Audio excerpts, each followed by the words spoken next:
Peter Paul Rubens, his life and his accomplishments. Peter Rubens was a Baroque artist in the 1600s. The majority of his clients included nobility and churches. He was also a diplomat.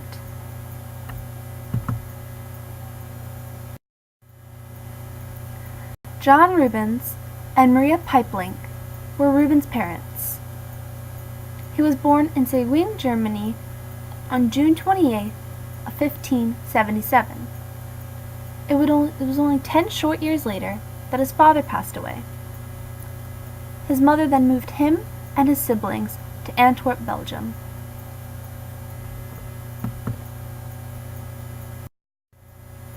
Rubens' first experience in the world of nobles and royals was during his short time as a messenger for the Countess of Leylang.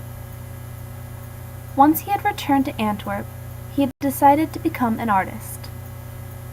He was an apprentice to 3 different, well-established artists: Tobias Verchat, Adam van Noort, and Otto van Veen. It wasn't long before Rubens was accepted into Antwerp's guild.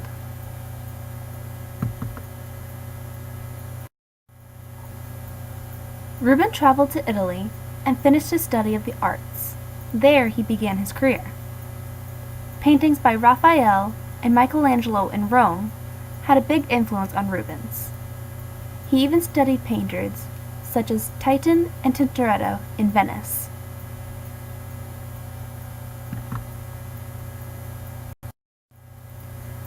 While in Italy, Rubens was hired by the Duke of Mantua as a court painter.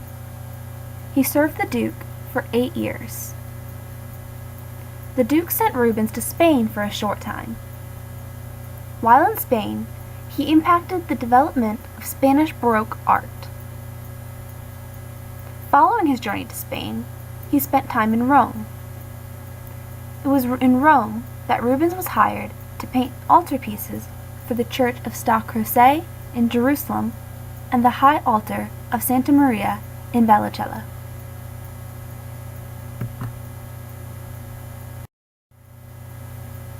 Rubens returned to Antwerp after his mother passed away.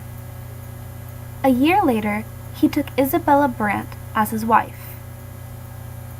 While in Antwerp, Rubens was appointed by the Archduke Albert to be a court painter. After returning, Rubens created 2 triptych pieces: the Raising of the Cross and the Descent from the Cross.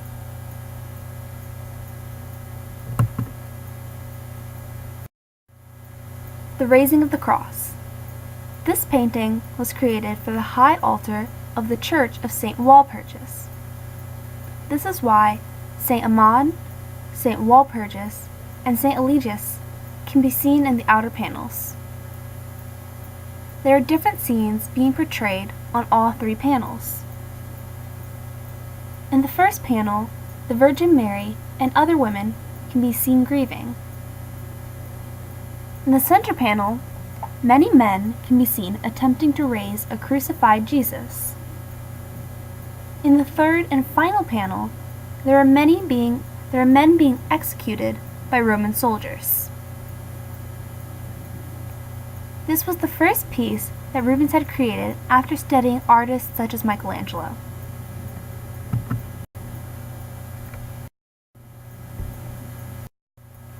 In Antwerp, Belgium, Rubens founded a studio of his own.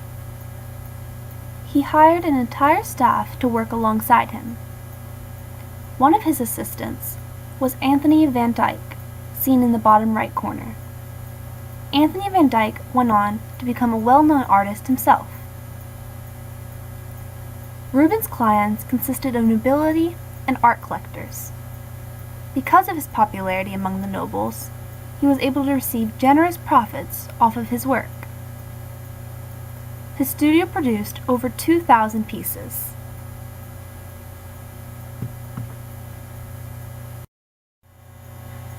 Peter Paul Rubens enjoyed painting nude women, especially those who were a bit bigger. The term Rubenesque came about when referring to pictures such as these.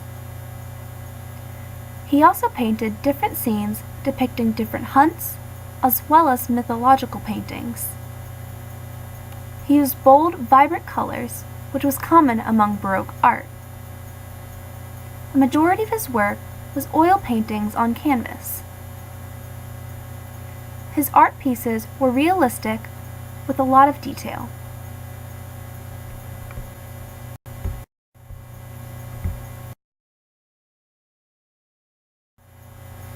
The hippopotamus and crocodile hunt was one of Rubens' famous hunting paintings. The painting is supposed to symbolize man's struggle with the beast as well as nature as a whole. There is a lot of opposition within this piece, between dark colors and light colors, the position of the different subjects, and even texture. The use of bright, bold colors was used to portray emotion.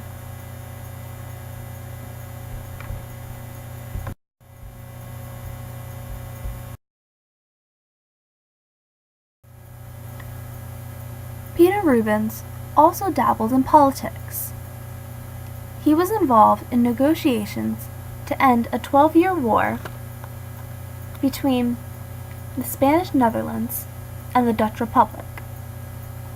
He also assisted the Archduke and Archduchess of the Spanish Netherlands in a peace treaty between England and Spain.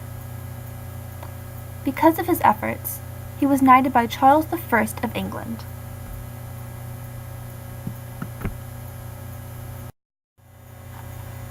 Rubens was commissioned by many people of nobility for a number of projects. He was hired by Marie de Medici to complete 21 canvases depicting her life. This was one of his larger projects.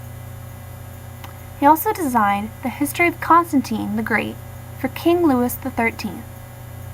He designed the Triumph of Eucharist for Infanta Isabella. He also created the allegory of peace and war Sealy painting for Charles I of England. He was commissioned by Philip IV to create a cycle of mythological paintings for the King's Hunting Lodge. It is the allegory of peace and war that can be seen in the bottom right corner.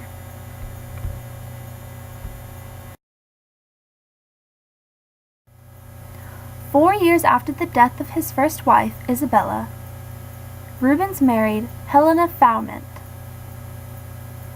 He retired at his country estate, the Chateau of Steen, with his new wife and 8 children. His later pieces included many landscapes, such as the Chateau of Steen in the bottom right corner. He suffered from arthritis, making painting more difficult and painful. This eventually led him to give up painting altogether. He died at 63 years old on May 30th of 1640. Peter Paul Rubens was a well-known artist throughout Europe. A few of those who worked alongside him became successful artists as well.